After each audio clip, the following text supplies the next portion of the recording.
Welcome back to Sunrise Daily, continuing our focus on this fight against corruption and the arrests of some judges. And you did talk about the policy, judicial policy that was being worked on and incidentally been released. But looking at some of the provisions of this policy, it raises more questions than many think it gives them answers to whether or not the NJC is really there to fight corruption.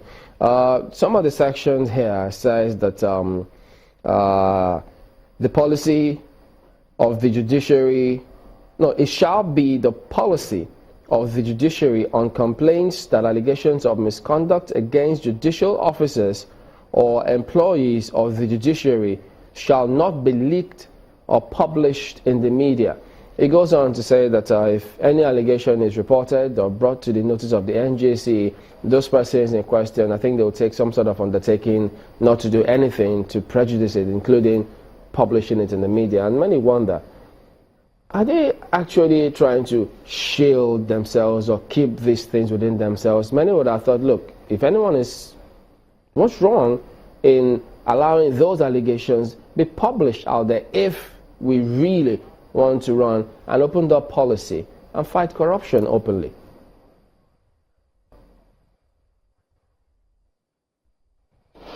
Well, I was a strong advocate of the Freedom of Information Act, and in fact had the privilege of drafting one or two of the clauses that was eventually passed into law. So my perspective is always, from that the right of the citizen to know, the right of people to know what is going on. I can understand why the NJC is looking at perhaps keeping the processes or allegations out of the media until they have concluded.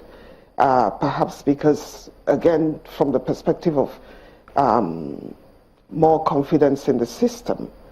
But I would think that the consuming public, the litigants, the citizens, would have more confidence in an open system where there's complete transparency. You've been accused of something, doesn't mean that you have done it. You can see for yourself as a citizen the process that the NJC uses to then arrive at a decision as to whether there's merit in that petition or not. That surely will enhance the confidence of the Nigerian citizen in the system, rather than something that is done in secret and then they're just told an outcome without being informed as to the process. But so from that perspective, I would say that that may not necessarily be a step in the right direction, much as I understand the motivation and what the NJC is trying to achieve. We have sufficient laws in place to, for anyone who feels that that petition or allegation libels or, defames them in any way, to seek redress. So I would advocate more openness, more transparency, and certainly there's no reason why there should not be media coverage and the presence of the consuming public for the services that we provide. Because at the end of the day, the judiciary provides a service, just like any other.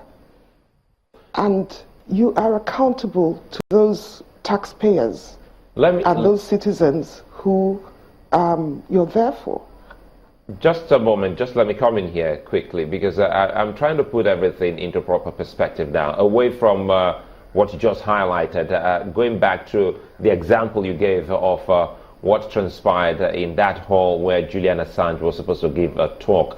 And if you put that side by side with what is happening in Nigeria, you would see that even the man in every office, maybe in the public or private sector, that is accused of some, weighty allegations, usually they are suspended or asked to stand down pending investigation. How soon are we likely to see a first step in that direction in our political space? Don't forget that we've seen an army chief who was accused of some other issues concerning homes and things that he didn't declare. We've seen a Senate president. We've also seen the chairman of the CCT. We've seen a handful of them, even governors serving and even outside of the office. Now we're talking about the judges. We still haven't seen a first step in that direction of people standing down for proper investigation. Do you think that we are experiencing change?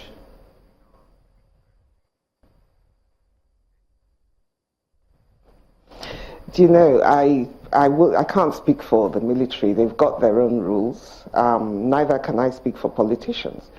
But certainly for my profession, and the judges are part of that profession and elevated to the bench, we hold ourselves to a higher moral standard.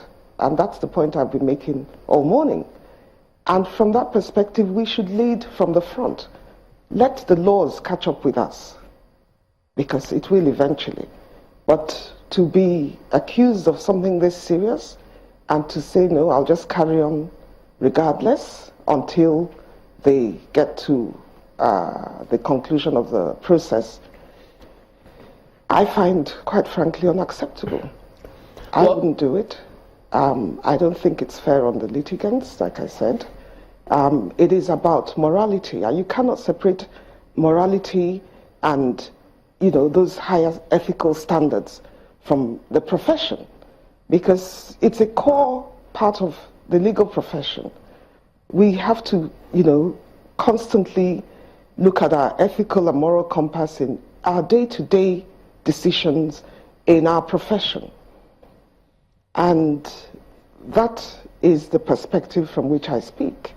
You know, your colleagues will always argue differently about law and morality. Well, it's a different matter entirely, but tell us, from what you've seen and read about how the NJC is approaching this matter, because many have also read the account of some of those judges, how they dealt with the politicians, maybe coming to their houses or going somewhere. Do you think the NJC has really taken those steps to convince everybody that, no, we are willing to ensure we weed out any corrupt element amongst us? Well, you see, even by the account of some of the judges that are currently involved in this situation, from what I have read, if indeed this is their account, we have a major issue at hand. And I'll give you an example with Sri Lanka. When I was president of the Commonwealth Lawyers Association, we had the Chief Justice of Sri Lanka was dealing with a part of a panel where a brother to the president, former minister of that country, was accused and standing trial before them. It was obviously on appeal. The Chief Justice received a phone call from the president inviting her to the equivalent of the villa for a meeting. She processed this and clearly decided, I have a case before me where his brother is involved. He's suddenly inviting me to a meeting. I'm not going. She convened the meeting of her other fellow brother judges, informed them of the phone call. This was recorded, a meeting with proper minutes and all of that.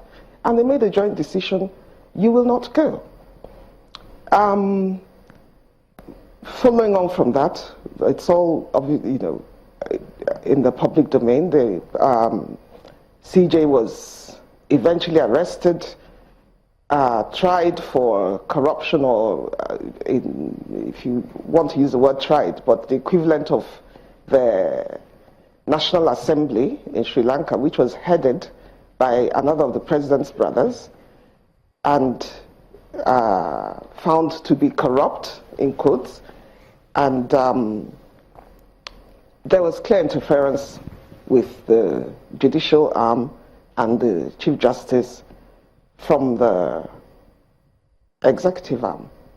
But the key thing there was the process. When she was approached by a politician, she informed her fellow judges, it was recorded, and they made a joint decision not to honor that invitation. What I read in the papers here is that our judges, some of them, met with some of our politicians, had conversations where they alleged that politicians asked them to subvert the cause of justice, and informally reported this to the supervising administrative judge at the time. If indeed these accounts are true, then it saddens me, because to treat such a serious incident with such levity almost is a sad account and the sad testimony as to where we are and where we need to be going. All right. Where we are currently almost reminds me of where England was maybe 400 years ago. Okay, that's where we'll have to anchor. Boma Ozobia is a former president, Commonwealth Lawyers Association. We appreciate your coming on this morning. Well, we will be back in a moment and turn our attention to something else entirely. Do join us again.